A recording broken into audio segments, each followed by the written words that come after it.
Minnesota. Oh, and Cunningham is down. My goodness.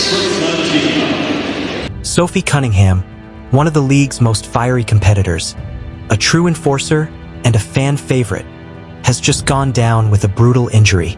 Now, injuries happen in sports. We've all seen them, but this one is different. This one is sparking outrage across the basketball world. Because fans believe Sophie's injury doesn't just hurt one player. It exposes a much bigger problem. An agenda that centers around the Indiana Fever and their superstar, Caitlin Clark.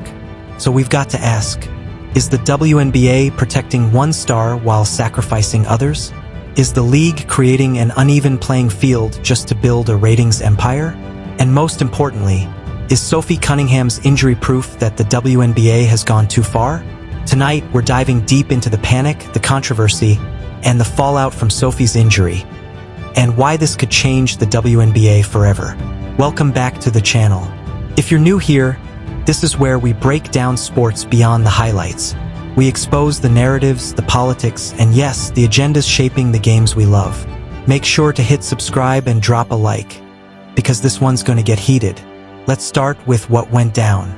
Sophie Cunningham, Phoenix Mercury guard, known across the league for her toughness, grit, and fire, went down hard in what looked like a nasty collision.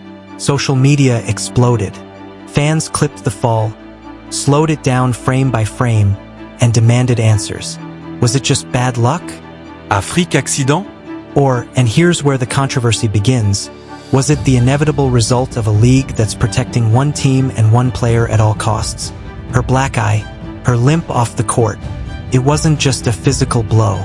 It was symbolic, because Sophie is not just any player. She's the spark, the agitator, the one who talks trash and backs it up, the one who steps in when her teammates need defending. And suddenly, she's the one sidelined, while her rivals, particularly the Indiana Fever, seem to walk away untouched. Look, injuries are part of sports.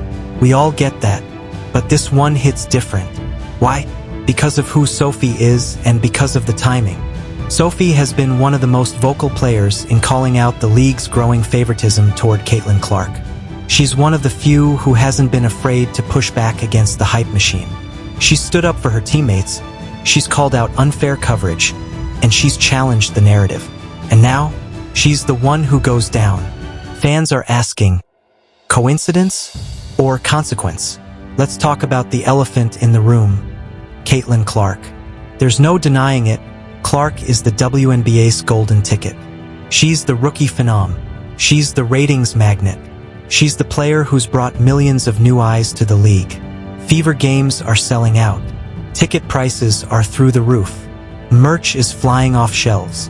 ESPN runs her highlights on repeat. But here's the problem. When one player becomes bigger than the league itself, everything changes. The WNBA now faces massive pressure. Pressure to protect her. Pressure to push her team. Pressure to keep the storyline alive no matter what. And who pays that price?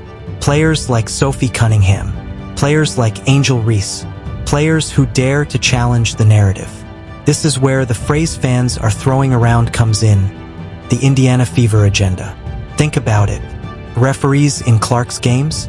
Constantly accused of bias. A hard fouls against her? Instant whistle. Hard fouls by her? Silence. Now add Sophie's injury to the mix. And suddenly, it looks like the Fever are being shielded not just on the scoreboard, but in the larger storyline of the league. The WNBA wants Caitlin Clark to thrive. They want her front and center as the face of the league. And if that means other players have to get sidelined, well, that's just collateral damage. And let me tell you, fans are not buying it. On Twitter, TikTok, Instagram, it's a full-on meltdown. One fan tweeted, "How many more players need to get hurt before the WNBA admits it's rigging things for Caitlin Clark?"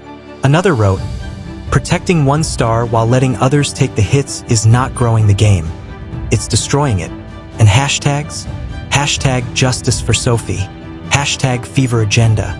Both started trending. And it's not just fans. Former players and analysts are chiming in too, warning the WNBA that if they keep this up, they're risking their credibility. Here's why Sophie's absence hurts even more. Her nickname is the Enforcer. She's not just another guard. She's a protector. She's the one who steps in when opponents try to push her teammates around. She's the one who sets the tone, physically and emotionally. She's unapologetically competitive. And she's not afraid to call out favoritism when she sees it, which makes her injury more than physical. It's symbolic, because without Sophie on the court, the WNBA loses one of the few players willing to challenge the manufactured narratives. It's almost like silencing a voice the league didn't want amplified. So here's the million-dollar question. Is the WNBA protecting Caitlin Clark too much? Yes, she's the league's brightest star. But sports thrive on competition, fair competition. When refs start tilting games, when highlight reels overshadow real performances, when rivals mysteriously end up sidelined, you don't just protect a star, you isolate her. And here's the scary part. If the WNBA keeps babying Clark, it's not just fans who'll turn on the league, other players will too. And when resentment boils over inside the locker room, that's when you have a full-blown crisis. Make no mistake, the league is in panic mode. They wanted record-breaking ratings. They got them. They wanted the Caitlin Clark show. They got it. But now, the favoritism is obvious. The injuries are piling up. The refereeing controversies are unavoidable. And fans? They're not stupid. They can see when a league is trying too hard to manufacture drama instead of letting the game speak for itself. That's what we're seeing right now. So what happens to Sophie? She's tough. Everyone knows that. She'll rehab, recover, and fight her way back. But the question is, will she get her spotlight back?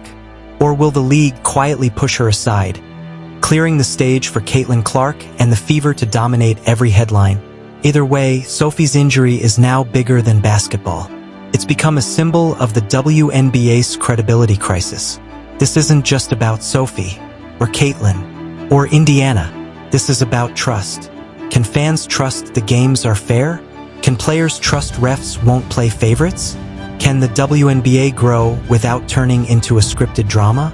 Right now, the answers don't look good.